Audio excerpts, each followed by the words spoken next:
আসসালামু আলাইকুম, আমন্ত্রণ জানাচ্ছি Bangla one TV prime time নিউজে। সাথে আছি আমি মোহাম্মদ সোহাগ শিকদার। শুরুতে জানাবো এসএনএস হোমল্যান্ড সংবাদ শিরোনাম। অভিবাসী বিতরণে ট্রাম্প প্রশাসনের বিপুল ব্যয়, প্রতিটি মার্কিন করদাতার পকেট থেকে যাচ্ছে $2,358, বাড়ছে ক্ষোভ। গাড়ির গতিবিধি নজরদারিতে 1,20,000 ক্যামেরা, যুক্তরাষ্ট্রের গোপনীয়তা নিয়ে বিতর্কের মাঝেই বাড়ছে ভাঙচুর ও চুরির ঘটনা। রজার্সকে হারাতে মিশিগানে এল সায়েদের পাশে ডেমোক্রেটরা, সিনেট আসন ধরে রাখার কঠিন লড়াইয়ে জমছে উত্তেজনা। যুক্তরাষ্ট্রে আসছে বৈপরীত্যের শীত, কোথাও তুষার আর বরফ, কোথাও ভারী বৃষ্টি। এল নিনোর প্রভাবে বাড়ছে আবহাওয়ার অনিশ্চয়তা।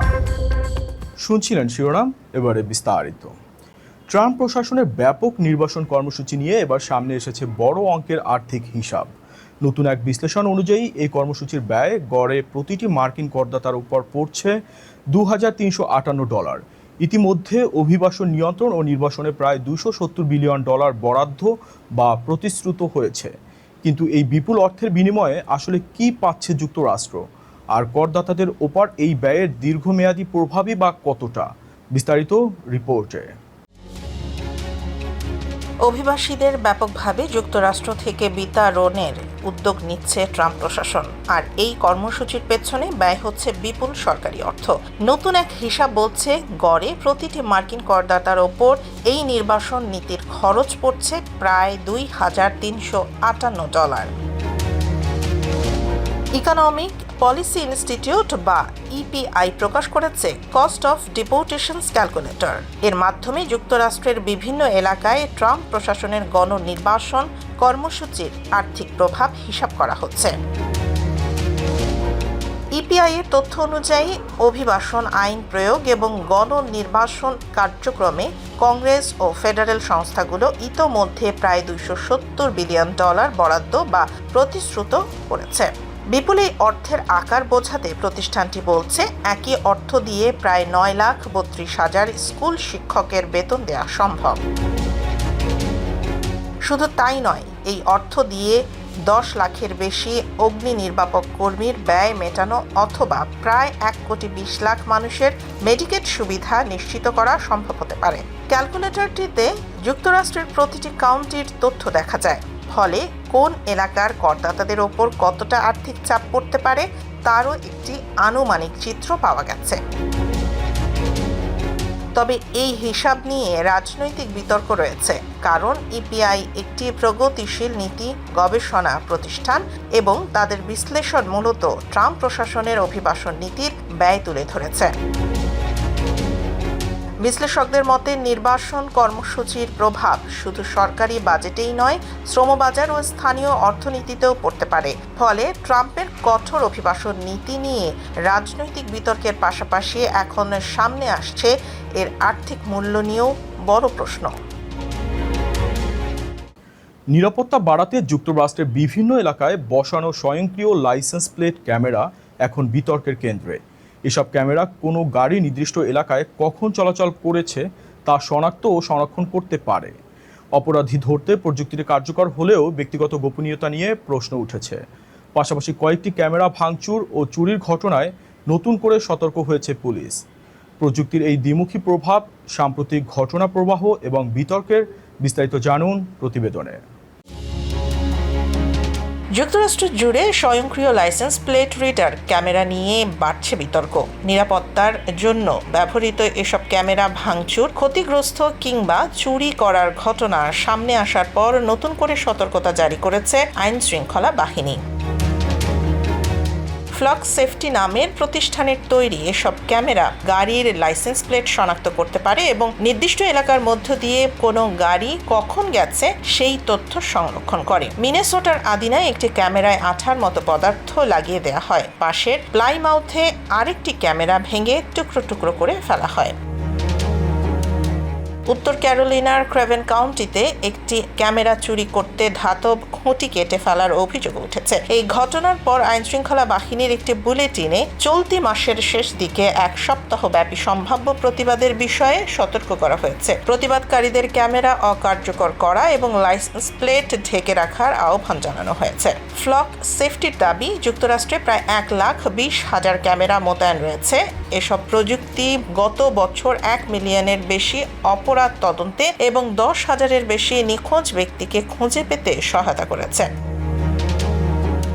তবে প্রযুক্তিটির অপব্যবহার নিয়েও প্রশ্ন উঠেছে। উত্তর ক্যারোলিনায় এক সাবেক পুলিশ কর্মকর্তার বিরুদ্ধে ব্যক্তিগত কারণে ফ্লক ক্যামেরা ব্যবহার করে এক ব্যক্তির সাবেক স্ত্রীকে 30 বারের বেশি অনুসরণ করার অভিযোগে গ্রেফতার করা হয়েছে। ওহাইওতেও একই লাইসেন্স প্লেট বারবার অকারণে অনুসন্ধানের অভিযোগে 2 পুলিশ কর্মকর্তা পদত্যাগ করেছেন। এদিকে ক্যামেরাগুলোকে ঘিরে গোপনীয়তা নিয়ে বিতর্ক তীব্র হচ্ছে। সমালোচকদের দাবি, ব্যাপক নজরদারি সাধারণ মানুষের ব্যক্তিগত চলাফেরার তথ্য পুলিশের হাতে তুলে দিচ্ছে। ফ্লক সেফটি বলছে, জননিরাপত্তা ও ব্যক্তিগত গোপনীয়তা দুটিই গুরুত্বপূর্ণ। তবে ক্যামেরা ভাঙচুর ঠেকাতে বিভিন্ন এলাকায় পুলিশ টহল বাড়ানো হয়েছে। প্রাইমারিতে বড় জয়ের পর আব্দুল এল সায়েদের সামনে এখন সবচেয়ে কঠিন পরীক্ষা। নভেম্বরের নির্বাচনে রিপাবলিকান মাইক রজার্সকে হারাতে হলে তাকে শুধু প্রতিপক্ষের বিরুদ্ধে নয়, দলের অভ্যন্তরীণ বিভাজনের বিরুদ্ধেও লড়তে হবে। বার্নি স্যান্ডার্স সহ প্রগতিশীল নেতাদের সমর্থন রয়েছে তার সঙ্গে। তবে রজার্সকে হারানোর পথে কোন বাধাগুলো সামনে আসতে পারে, জানুন বিস্তারিত প্রতিবেদনে। মিশিগানের আসন্ন সিনেট নির্বাচন ঘিরে নতুন করে সরগরম হয়ে উঠেছে মার্কিন রাজনীতি। ডেমোক্রেট প্রার্থী আব্দুল এল সাইয়েদের পেছনে এখন ঐক্যবদ্ধ হওয়ার চেষ্টা করছেন দলের সিনেট নেতারা। লক্ষ্য একটাই, নভেম্বরে রিপাবলিকান প্রার্থী মাইক রজার্সকে হারিয়ে আসনটি ধরে রাখা এবং সিনেটে সংখ্যাগরিষ্ঠতা ফিরে পাওয়ার পথ তৈরি করা। সম্প্রতি উত্তেজনাপূর্ণ ডেমোক্রেটিক প্রাইমারিতে মধ্যপন্থী প্রতিনিধি হ্যালি স্টিভেন্সকে অল্প ব্যবধানে হারিয়ে মনোনয়ন নিশ্চিত করেন এল সায়েদ। এই লড়াইয়ে ডেমোক্রেটিক পার্টির প্রগতিশীল এবং মধ্যপন্থী অংশের বিভাজন স্পষ্ট হয়ে ওঠে। এখন সেই বিভাজন কাটিয়ে সাধারণ নির্বাচনের আগে দলকে একত্রিত করাই বড় চ্যালেঞ্জ। প্রগতিশীল নেতা বার্নি স্যান্ডার্স শুরু থেকেই এল সায়েদকে সমর্থন করছেন। তিনি আত্মবিশ্বাসের সঙ্গে বলছেন, নভেম্বরের নির্বাচনে এল সায়েদ মাইক রজার্সকে হারাতে পারবেন। ডেমোক্রেট সিনেটর প্যাটি মারে ও ট্যামি বাল্ডউইনো মিশিগানে জয়ের ব্যাপারে আশাবাদ ব্যক্ত করেছেন। তবে এল সায়েদের কিছু বিতর্কিত নীতির প্রশ্নে এখন ডেমোক্রেট নেতা সরাসরি সমর্থন দিতে সতর্ক অবস্থানে রয়েছেন। এল সায়েদ অতিথি পুলিশের অর্থায়ন কমানো, আইস বিলুপ্ত করা, সবার জন্য মেডিকেয়ার এবং ইসরায়েল বিষয়ক কঠোর অবস্থানের মতো নীতির পক্ষে কথা বলেছেন। সিনেটর মার্ক ওয়ার্নার বলেছেন, সাধারণ নির্বাচনে জয় পাওয়ার জন্য এল সায়েদের হাতে এখন প্রায় 90 দিন এবং তার নীতির কিছু অংশের সঙ্গে তিনি নিজেও একমত নন।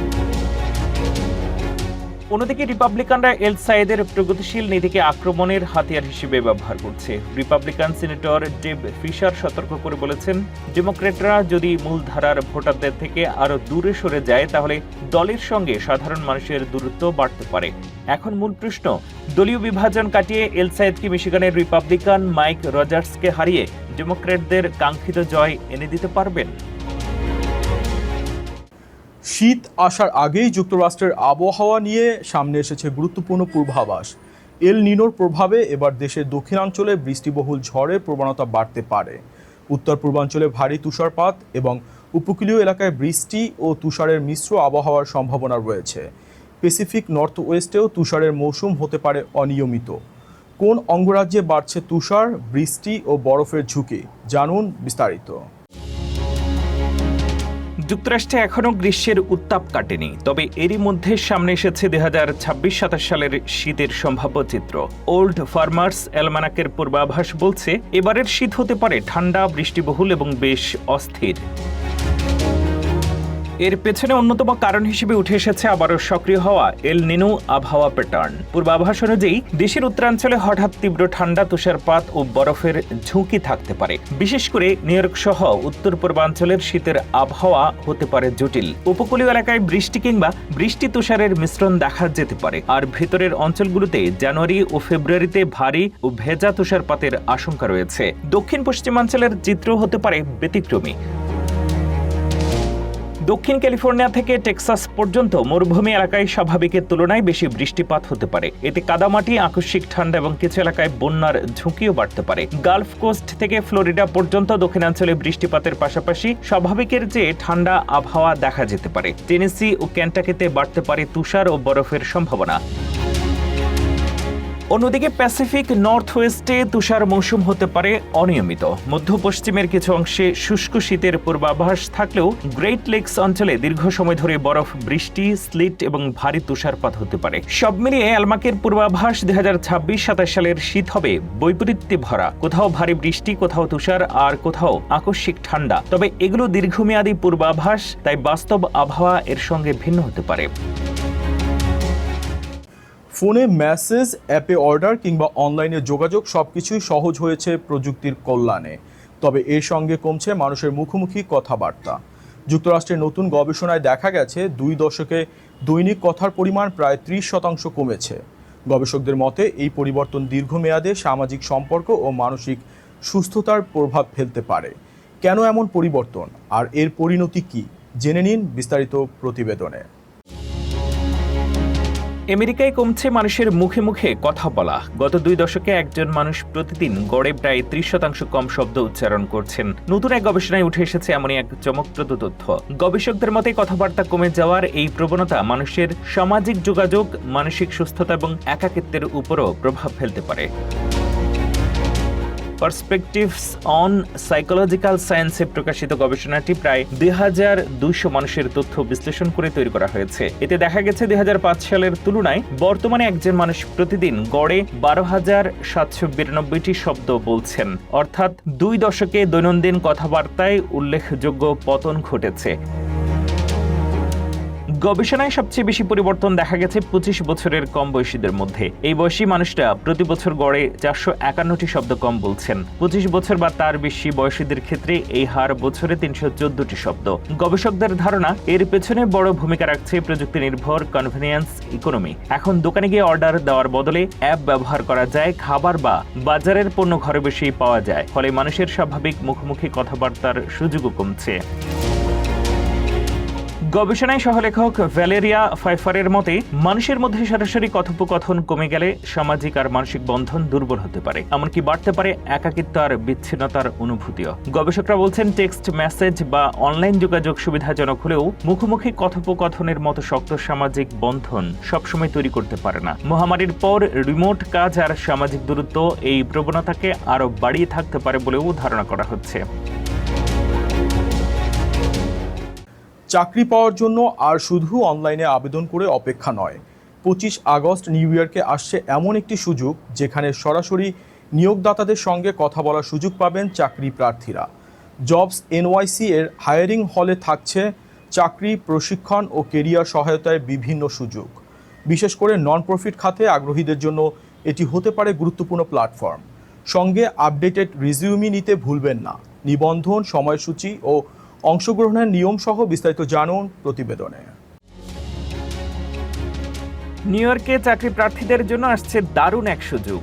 জবস এনওয়াইসি এর উদ্যোগে আয়োজন করা হচ্ছে মাসিক হায়ারিং হল, যেখানে একই ছাদের নিচে চাকরি, প্রশিক্ষণ এবং ক্যারিয়ারের সহায়তার বিভিন্ন সুযোগ পাবেন নিউ ইয়র্কবাসী। আগামী 25 আগস্ট 2026-এ অনুষ্ঠিত হবে এই হায়ারিং হল। বিশেষ করে নন প্রফিট খাতে যারা নতুন চাকরি খুঁজছেন তাদের জন্য এটি হতে পারে গুরুত্বপূর্ণ একটি প্ল্যাটফর্ম। এখানে একাধিক নন প্রফিট প্রতিষ্ঠানের প্রতিনিধিদের সঙ্গে সরাসরি কথা বলার এবং চাকরির সুযোগ সম্পর্কে জানার সুযোগ থাকবে।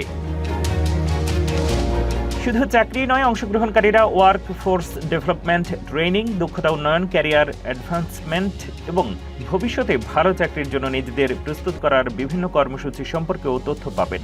পাশাপাশি সরকারি সুবিধা এবং অন্যান্য প্রয়োজনীয় সহায়তা পাওয়ার বিষয়েও পরামর্শ দেওয়া হবে। চাকরি প্রার্থীরা চাইলে সঙ্গে করে আপডেটেড রিজিউমে নিয়ে আসতে পারেন। এতে নিয়োগদাতাদের সঙ্গে সরাসরি নিজের যোগ্যতার অভিজ্ঞতা নিয়ে আলোচনা করা সহজ হবে। হায়ারিং হল চলবে সকাল 10টা থেকে দুপুর 2টা পর্যন্ত। তবে গুরুত্বপূর্ণ বিষয় হলো দুপুর 1:30 দরজা বন্ধ হয়ে যাবে, তাই নির্ধারিত সময়ের আগেই পৌঁছানোর পরামর্শ দেওয়া হয়েছে। অংশগ্রহণকারীদের জন্য 4টি নির্ধারিত টাইম স্লটের মধ্যে একটি বেছে নেওয়ার সুযোগ রয়েছে, তাই আগ্রহীদের আগেই নিবন্ধন করে পছন্দের সময়ে নিশ্চিত করার পরামর্শ দেওয়া হচ্ছে। যারা চাকরি খুঁজছেন বা ক্যারিয়ারে নতুন সুযোগ চান, তাদের জন্য 25শে আগস্টের এই হায়ারিং হল হতে পারে পরবর্তী সুযোগের গুরুত্বপূর্ণ দরজা। নিউ ইয়র্কের লং আইল্যান্ডে বয়স্ক প্রতিবেশীদের সাহায্য করে গ্রীষ্মের ছুটি কাটাচ্ছে কিশোর কিশোরীরা, আর এই কাজের জন্য তারা পাচ্ছে ঘন্টায় $20 পারিশ্রমিক। গার্ডেন সিটি ফ্লোরাল পার্ক ও স্টুয়ার্ট ম্যানভ্রের প্রবীণদের সঙ্গে কিশোরদের মিলিয়ে দিচ্ছে অলাভজনক সংগঠন হ্যাঙ্ক হায়ার এ নেইবারহুড কিড। বাড়ির কাজ, উঠান পরিষ্কার, কুকুর হাঁটানো, বাজার করা কিংবা ভারী জিনিস তোলার মতো কাজে সহায়তা করছে তারা। 14 বছর বয়সী কাইরা ভেকুয়াম করা এবং পারিবারিক কাজে সাহায্য করছে। 18 বছর বয়সী ক্রিস করছেন বাগান ও শারীরিক পরিশ্রমের কাজ। এই উদ্যোগে শুধু কিশোররাই উপকৃত হচ্ছেন না, প্রবীণরা তরুণদের কাছ থেকে প্রযুক্তি ও কম্পিউটার ব্যবহারের জ্ঞান পাচ্ছেন, আর তরুণরা শিখছে বাগান করা ও জীবনের নানা অভিজ্ঞতা। প্রতিটি ম্যাচিংয়ের আগে কিশোরদের নিরাপত্তা যাচাই এবং পেশাদার আচরণের প্রশিক্ষণ দেওয়া হয়। মাত্র 1 বছরে কর্মসূচিটি 100টি ম্যাচিং এবং 500 ঘন্টার কাজ ও কথোপকথন সম্পন্ন করেছে। আয়োজকদের মতে এই উদ্যোগ 2 প্রজন্মকে আরও কাছাকাছি আনছে। যুক্তরাষ্ট্রে ভয়ঙ্কর এক গোল্ড স্ক্যামের ঘটনায় 22 বছর বয়সী এক যুবকের 4 বছরের কারাদণ্ড দেওয়া হয়েছে। রোশান শাহ নামের ওই ব্যক্তি দেশজুড়ে 15 জন ভুক্তভোগীর কাছ থেকে প্রায় $37 লাখ সোনা সংগ্রহের সঙ্গে জড়িত ছিলেন বলে জানিয়েছে প্রসিকিউশন। মামলার তথ্য অনুযায়ী উইসকনসিনের নিউ বার্লিনের এক দম্পতিকে প্রতারকরা ফোন করে বোঝায় তারা নাকি পুলিশের নজরদারিতে রয়েছেন। আতঙ্কিত ওই দম্পতি নিজেদের সঞ্চয়ের $5,26,000 বেশি দিয়ে সোনার কয়েন কিনে 3 দফায় কুরিয়ারে হাতে তুলে দেন। চতুর্থবার আরও প্রায় $1,86,000 সোনা দেওয়ার প্রস্তুতি নিচ্ছিলেন তারা। ঠিক তখনই টেলিভিশনে একই ধরনের গোল্ড স্ক্যাম নিয়ে একটি প্রতিবেদন দেখে তাদের সন্দেহ হয়। এরপর তারা পুলিশের কাছে অভিযোগ করেন। পুলিশ তখন ফাঁদ পাতে সোনার বদলে প্যাকেটে পাথর রেখে অপেক্ষা করা হয়। শাহ প্যাকেট নিতে এলে তাকে গ্রেপ্তার করা হয়। পরে তিনি অর্থ পাচারের ষড়যন্ত্রের অভিযোগ দোষ স্বীকার করেন। আদালতে তাকে 4 বছরের কারাদণ্ডের পাশাপাশি $42 লাখ ক্ষতিপূরণ দেওয়ার নির্দেশ দিয়েছে। কর্তৃপক্ষ বলছে, অপরিচিত কেউ ফোন করে টাকা বা সোনা চাইলে কখনোই বিশ্বাস করা উচিত নয়। সন্দেহ হলে কল কেটে দিয়ে প্রতিষ্ঠানের আসল নম্বরে নিজে ফোন করে যাচাই করতে হবে। প্রবাসের মাটিতে ক্রিকেট আয়োজনে শুধু মাঠে ব্যাট বলের লড়াই নয়, আয়োজনে রয়েছে ভিন্নতা। আন্তর্জাতিক ফ্র্যাঞ্চাইজি ক্রিকেটের আদলে প্লেয়ার্স ড্রাফটের মাধ্যমে দল গঠন থেকে শুরু করে পুরো টুর্নামেন্ট পরিচালনায় পেশাদারিত্বের ছাপ রেখেছেন মিশিগানের বাংলাদেশি আমেরিকান ক্রিকেটাররা। সেই ধারাবাহিকতায় 8টি ফ্র্যাঞ্চাইজি দল নিয়ে অনুষ্ঠিত হতে যাচ্ছে 2026 বিডি কমিউনিটি কাপ। এরই মধ্যে উৎসবমুখর আয়োজনে সম্পন্ন হয়েছে এবারের প্লেয়ার্স ড্রাফট। বিস্তারিত জানাচ্ছেন ফারজানা আফরোজ। আন্তর্জাতিক ফ্র্যাঞ্চাইজি ক্রিকেটে যেমন ড্রাফট টেবিলে বসে পছন্দের খেলোয়াড় বেছে নিয়ে দল সাজান ফ্র্যাঞ্চাইজি মালিকরা, মিশিগানের বাংলাদেশি কমিউনিটি ক্রিকেটেও দেখা গেল অনেকটা সেই চিত্র।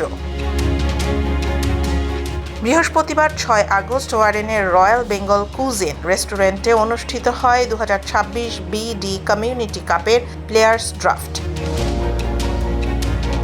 আগামী 4 থেকে 7 সেপ্টেম্বর 4 দিন ব্যাপী ডেট্রয়েটের লেস্কি ক্রিকেট মাঠে ব্যাট বলের লড়াইয়ে নামবে 8 ফ্র্যাঞ্চাইজি। আন্তর্জাতিক আদলের প্লেয়ার্স ড্রাফট থেকে শুরু করে পরিকল্পিত টুর্নামেন্ট ব্যবস্থাপনা সব মিলিয়ে প্রবাসে বাংলাদেশিদের ক্রিকেট আয়োজনের এক ভিন্ন চিত্র তুলে ধরছে BD community cup. Bangladesh cricket association of Michigan BCAMI আয়োজিত এবারের ড্রাফটে খেলোয়াড়দের ভাগ করা হয় 13টি ক্যাটাগরিতে।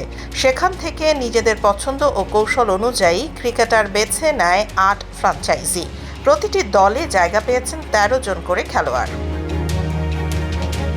কে যাচ্ছেন কোন দলে, কার ভাগ্যে জুটছে পছন্দের ক্রিকেটার, আর কোন ফ্র্যাঞ্চাইজি গড়ছে সবচেয়ে শক্তিশালী স্কোয়াড, এসব ঘিরে ড্রাফটের প্রতিটি পর্বেই ছিল উত্তেজনা। এবারের ৮ ফ্র্যাঞ্চাইজির মধ্যে রয়েছে হামিদুর রশিদের পাওয়ার রেঞ্জার্স, ইফতেখার হোসেনের সুলতানস অফ সিলেট, সাদমান চৌধুরী ও রায়হান আহমেদের ফ্রেন্ডস ইউনাইটেড, জুবেল আহমেদের ড্রিম টাচ, রুম্মান স্বাগতের ডেট্রয়েট স্ট্রাইকার্স, মোহাম্মদ হাসনাইনের সিলেট এক্সপ্রেস, এহসান চৌধুরী ও সামাদ হাসানের সিম্বা রাইডার্স এবং জাকির আহমেদের মিশিগান ইগলস। ড্রাফট টেবিলে ছিল হিসাব নিকাশ আর কৌশলের খেলা। নিজেদের পছন্দের ক্রিকেটারকে দলে টানতে প্রতিটি ফ্র্যাঞ্চাইজি চেষ্টা করেছে শক্তিশালী ও ভারসাম্যপূর্ণ স্কোয়াড গড়তে।